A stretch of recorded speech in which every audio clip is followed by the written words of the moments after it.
Assalamualaikum warahmatullahi wabarakatuh. Kami dari kelompok 5 akan memaparkan pembahasan mengenai kebijakan fiskal perekonomian di masa Khalifah Umar bin Khattab.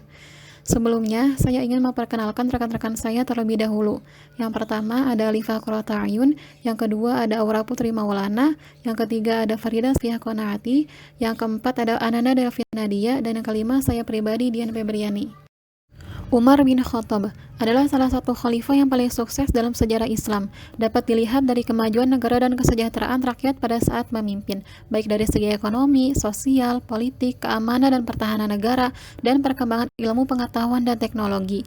Dari segi kebijakan ekonomi, terutama kebijakan fiskal, Umar bin Khattab banyak menggunakan ketekunan. Pada masa pemerintahannya, Khalifah Umar bin Khattab mengklasifikasikan pendapatan devisa negara dan pendistribusian pendapatan negara menjadi 4 bagian. Yang pertama ada zakat dan usyur, yang kedua ada ghanimah dan sedekah, yang ketiga ada kharaj, fa'i, jizyah, usyur dan sewa tanah, dan yang keempat pendapatan lain-lainnya. Kebijakan fiskal adalah kebijakan yang dilakukan oleh pemerintah di bidang keuangan, meliputi penerimaan negara, pengeluaran negara, dan utang.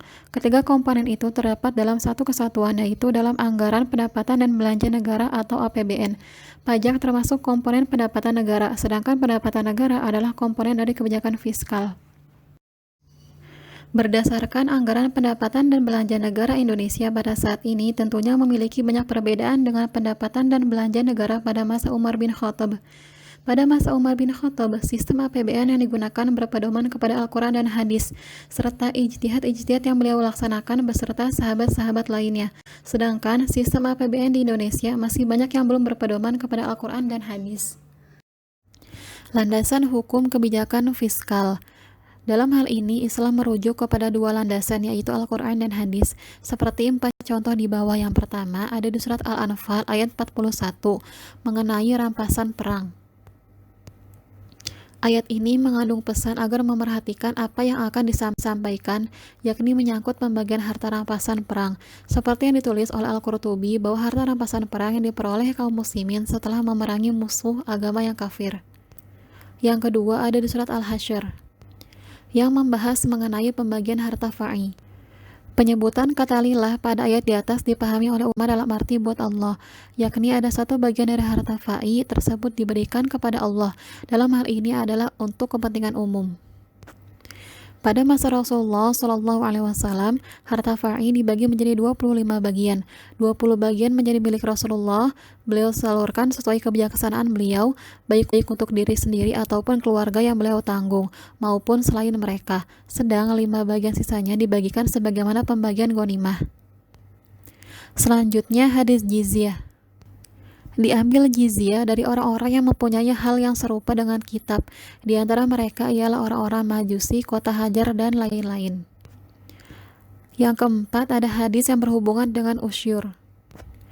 Al-usyur bentuk jamak dari lafaz usyur, artinya 1/10. Kaum muslimin tidak diwajibkan atas ahli zimmah, yaitu orang-orang Yahudi dan Nasrani serta Majusi.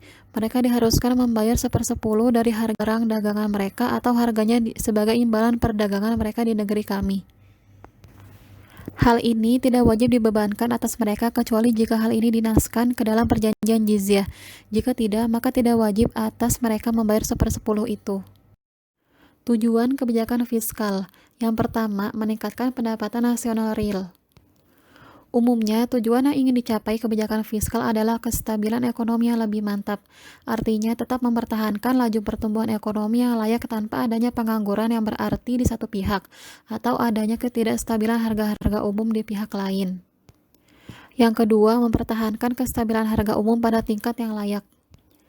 Yang ketiga, tujuan kebijakan fiskal dalam perekonomian sekuler adalah tercapainya kesejahteraan yang didefinisikan sebagai adanya benefit maksimal bagi individu dalam kehidupan tanpa memandang kebutuhan spiritual manusia. Sedangkan yang keempat, kebijakan fiskal dalam ekonomi kapitalis bertujuan untuk pengalokasian sumber daya secara efisien, pencapaian stabilitas ekonomi, mendorong pertumbuhan ekonomi, dan pencapaian distribusi pendapatan yang sesuai. Dan yang terakhir, prinsip Islam tentang kebijakan fiskal dan anggaran belanja bertujuan untuk mengembangkan suatu masyarakat yang didasarkan atas distribusi kekayaan berimbang dengan menempatkan nilai-nilai material dan spiritual pada tingkat yang sama. Macam-macam kebijakan fiskal. Yang pertama, pembiayaan fungsional.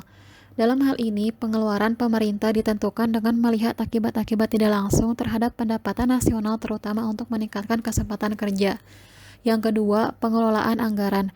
Dalam pendekatan ini, hubungan langsung antara pengeluaran pemerintah dan perpajakan selalu dipertahankan, tetapi penyesuaian dalam anggaran selalu dibuat guna memperkecil kestabilan ekonomi, sehingga pada suatu saat dapat terjadi defisit maupun surplus.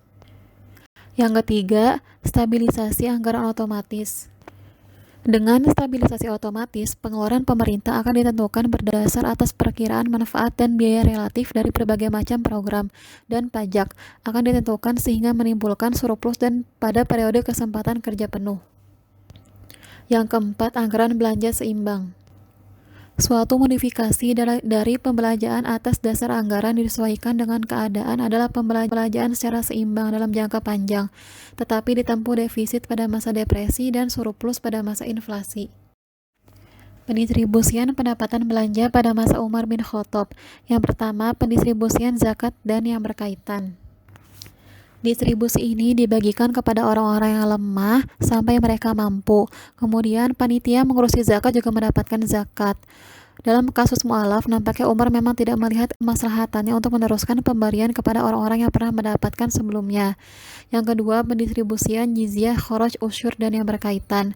Jizyah, kharaj, usyur digunakan untuk menggaji khalifah, para pegawai, tentara, keluarga Nabi, istri-istri para mujahid, dan lain-lain. Yang ketiga, pendistribusian harta rampasan perang. Pembagian harta ghanimah ada 3 macam. Yang pertama, al-sofi yang dipilih imam pemimpin sebelum pembagian harta ghanimah. Yang kedua, 1/5 dari sisa yang sudah dipilih imam didistribusikan kepada yang tertera dalam surat Al-Anfal ayat 41, yaitu untuk Allah, Rasul, kerabat Rasul, anak yatim, orang-orang miskin, dan ibnu sabil.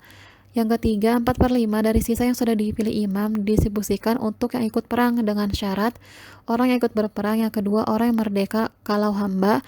Apabila hamba itu berperang bersama majikannya, maka ia tidak mendapatkan, dan apabila hamba itu berperang dengan tidak ada majikannya, maka hamba itu mendapat bagian seperti yang merdeka. Yang ketiga, orang dewasa. Kemudian pendistribusian pendapatan belanja pada masa Umar bin Khattab. Yang keempat adalah pendapatan lain-lain. Ini digunakan untuk membayar para pekerja, pemeliharaan anak-anak terlantar, dan dana sosial lainnya. Pembagian harta rampasan perang. Pada masa Rasulullah SAW membagi-bagikan ghanimah perang Badar kepada para pasukan tanpa mengambil bagian beliau yang 1/5-nya. 3 bagian untuk pasukan berkuda dan 1 bagian untuk pasukan pejalan kaki. Namun pada peperangan lainnya, baik yang diikuti ataupun tidak, Rasulullah SAW telah mengambil 1/5 bagiannya. Hal ini menunjukkan bahwa dalam membagikan ghanimah, Rasulullah SAW melakukan tidak hanya dengan satu cara, tetapi berbeda-beda.